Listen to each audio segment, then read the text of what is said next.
kids love to create and use their own ideas and paint things and make stuff out of clay.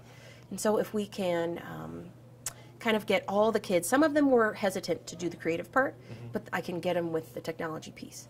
So it's just another avenue to get more kids interested and involved. Like, we're bringing these little dioramas, these shoe boxes, to life. It's about the time that me and my family went to Florida and we got to see my other family that lives in Florida, and we got to see my grandma, and we got to go get ice cream.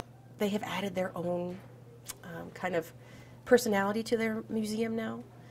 They want everyone to listen. They want me to come listen. They are so excited to share it.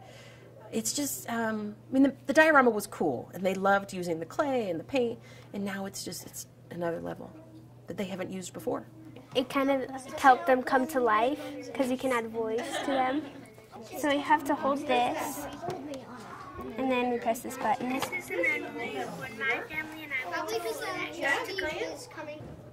In 4th grade, they do learn a little bit about circuitry. And so with the Makey Makey, we struggled in the beginning.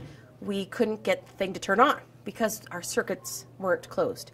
So we talked a little bit about, what is the circuit closed? Is it open? Where is the missing link? So it does go along with 4th grade curriculum in science. And with the Makey Makey, each of the 11 kids and I held hands, and the circuit still works. It's really cool. I heard you can make like banana pianos. I want to do that. We love our Makey Makeys! Thank you so much for giving us this grant and helping us. The kids are so excited, and they can't wait to use these Makey Makeys every day. Thank you so much. Thank